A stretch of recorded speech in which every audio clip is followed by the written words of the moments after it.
आगामी लोकसभा चुनाव में भले ही अभी वक्त हो, लेकिन नीतीश कुमार पूरी तरह से चुनावी रंग में रंगे नजर आ रहे हैं। वो आए दिन विभिन्न राज्यों का दौरा कर क्षेत्रीय दलों को एकजुट करने में लगे हुए हैं, जिसमें उन्हें अप्रत्याशित सफलता मिली है।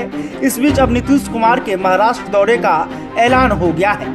दरअसल बीते दिनों बिहार विधान परिषद के सभापति और नीतीश कुमार के नजदीकी माने जाने वाले देवेश चंद्र ठाकुर ने मुंबई में शरद पवार और उद्धव ठाकरे से मुलाकात की थी। वहीं खबरों के अनुसार देवेश चंद्र ठाकुर ने नीतीश कुमार को इन दोनों नेताओं से बातचीत भी करवाई थी, जिसके बाद ऐसा कहा जा रहा है कि इन नेताओं ने विपक्षी एकता का समर्थन किया है।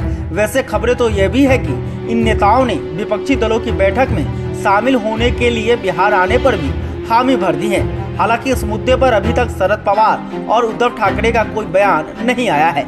इसी बीच अब नीतीश कुमार का महाराष्ट्र दौरा फाइनल हो गया है। आपको बता दें कि जदयू के राष्ट्रीय अध्यक्ष ललन सिंह ने कहा है कि नीतीश कुमार 13 मई को महाराष्ट्र का दौरा करने वाले हैं, जहां वो शरद पवार और उद्धव ठाकरे से मुलाकात कर सकते हैं। जाहिर सी बात है कि अगर नीतीश कुमार खुद जाकर इन नेताओं से मिलकर इन्हें राजी करते हैं तो इससे विपक्षी एकजुटता को बड़ी ताकत मिल सकती है।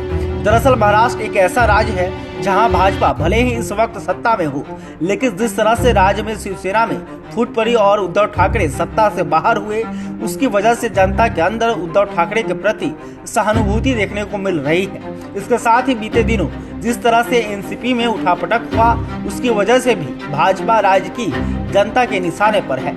गौरतलब है कि एनसीपी प्रमुख शरद पवार ने अपने पद से इस्तीफा दे दिया था, लेकिन पार्टी नेताओं और समर्थकों के दबाव के कारण उन्होंने अपना इस्तीफा वापस ले लिया। लेकिन कहा जा रहा है कि शरद पवार अपने भतीजे अजित पवार से नाराज हैं, क्योंकि वे भाजपा के ज्यादा करीब होते नजर आ रहे हैं। यानी कि शिवसेना में टूट की बात हो या फिर एनसीपी में दरार की चर्चा हो, सभी के लिए कहीं न कहीं भाजपा को जिम्मेदार ठहराया जा रहा है, जिसकी वजह से जनता की नजरों में भाजपा की छवि थोड़ी धूमिल होती जा रही है। वहीं राज्य के लोगों के बीच ऐसी चर्चा अब जोर पकड़ने लगी है कि भाजपा सत्ता के लिए कुछ भी कर सकती है, जो चुनावों में भाजपा को भारी पड़ सकता है।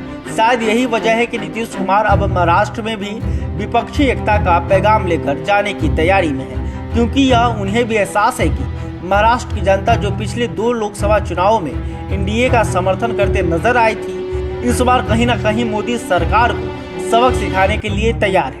वैसे अगर शरद पवार और उद्धव ठाकरे खुलकर विपक्षी एकता का समर्थन करते हैं तो इसे नीतीश कुमार की बड़ी कामयाबी मानी जाएगी।